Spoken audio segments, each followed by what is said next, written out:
আসসালামু আলাইকুম বন্ধুরা।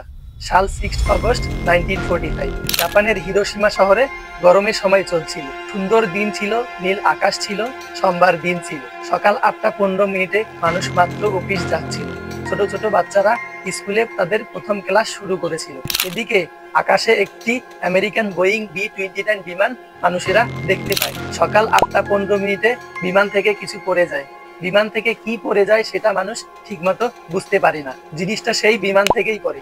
তারা স্বপ্নেও ভাবতে পারেনি যে এটি একটি পারমাণবিক বোমা ছিল। ঠিক 43 সেকেন্ড পরেই সব শেষ হয়ে যায়।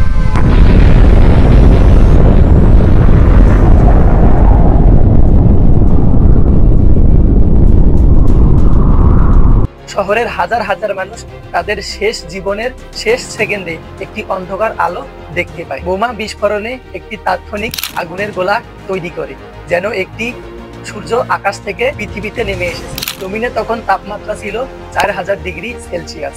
চোখের পলকই 40,000 মানুষ নিহত হয়। এই ঘটনাটা শুনে আপনার মনে একটি প্রশ্ন জাগতে পারে, কেন বোমা ফেলা হয়েছিল হিরোশিমায়? কেন বোমটি ফেলা হয়েছিল এবং এর পিছনের কারণ? আসুন বন্ধুরা, আজকের এই ভিডিওতে আমরা দেখব হিরোশিমা এবং নাগাসাকিতে পারমাণবিক বোমা ফেলার গল্প।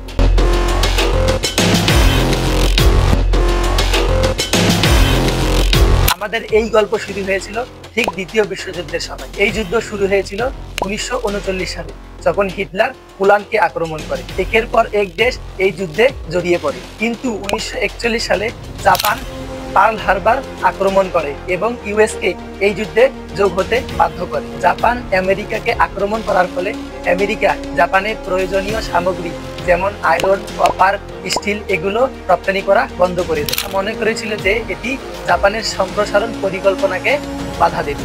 কিন্তু জবাবে জাপান 7 অগস্ট 1941-এ আশ্চর্যজনকভাবে ইউএসকে আক্রমণ করে এবং হারবার শহরে বোমা বর্ষণ করে। 19টি মার্কিন নৌবাহিনী জাহাজ, 144টিরও বেশি সামরিক বিমান এবং ঠিক 2000 জনেরও বেশি মার্কিন সামরিক বাহিনী সেনা নিহত হয়। এই ঘটনার পরপরেই আমেরিকা একটি প্ল্যান করে এবং ইউএস জাপানের ওকিনাভা দ্বীপে আক্রমণ করে। সেখানকার 100% মানুষের মধ্যে তারা 25% মানুষকে মেরে ফেলে। এই ঘটনার পরেও জাপানিরা নিজেদেরকে হার মেনে নেয় না। আমেরিকান অ্যালায়েন্স জানতো যে তাদের অন্য কোনো উপায় ব্যবহার করতে হবে। তাই করে জাপান আত্মসমর্পণ করতে বাধ্য হয়। 12 এপ্রিল 1945 প্রেসিডেন্ট ফ্রাঙ্কলিন ডি রোজেভেল্ট ক্ষমতা থেকে বিচ্যুত হন এবং ভাইস প্রেসিডেন্ট হ্যারি ট্রুম্যান নতুন প্রেসিডেন্ট হন। ঠিক এই সময় তিনি মার্কিন সামরিক বাহিনীর একটি গোপন প্রকল্পের কথা জানতে পারেন। The Manhattan project. Several scientist were secretly developing the first atom bomb in the world.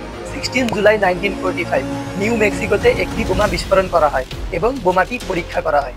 এই পরীক্ষাটি সফল হয়। Truman believe that he had found a solution. 26 জুলাই 1945 পোস্টড্যাম ডিক্লারেশন। ইউএস এবং চীনের রাষ্ট্রপতি এবং ব্রিটেনের প্রধানমন্ত্রী জাপানের নিঃশর্ত দাবিতে একত্রিত হয়েছিল এবং তারা জাপানকে সতর্ক করে যে জাপান যদি আত্মসমর্পণ না করে তাহলে পুরোপুরি জাপানকে বিধ্বস্ত বা ধ্বংস করে দেওয়া হবে। 29 জুলাই 1945 Japan rejected this Potsdam declaration.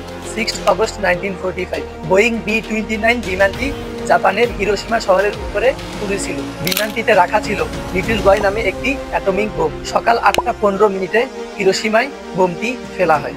বোমটি পড়ার সাথে সাথে পুরো হিরোশিমা শহরটি ধ্বংস হয়ে যায়। জাপানি সম্রাট তখনও আত্মসমর্পণ করতে অস্বীকার করেন। এই ঘটনার ঠিক 3 দিন পরে 9 অগস্ট 1945 আমেরিকা আরও একটি অ্যাটম বম নাগাসাকি শহরের উপরে ফেলে।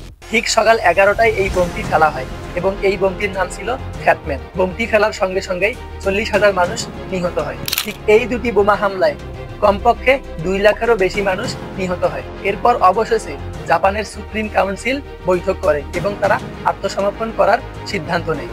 Emperor Hirohito finally decided to surrender. 15 অগস্ট 1945 এই আত্মসমর্পণের পর আনুষ্ঠানিকভাবে দ্বিতীয় বিশ্বযুদ্ধ শেষ হয়। যুদ্ধ কখনো শান্তি বয়ে নিয়ে আসতে পারে না। যুদ্ধ মানেই ধ্বংস আর ধ্বংস। ভিডিওটি ভালো লাগলে অবশ্যই লাইক, কমেন্ট, শেয়ার করবেন। এমনই রহস্যময় ভিডিও পেতে আমাদের চ্যানেলটি এখনই সাবস্ক্রাইব করেন। দেখা হচ্ছে পরবর্তী কোনো ভিডিওতে। ততক্ষণে ভালো থাকবেন, সুস্থ থাকবেন। আল্লাহ হাফেজ।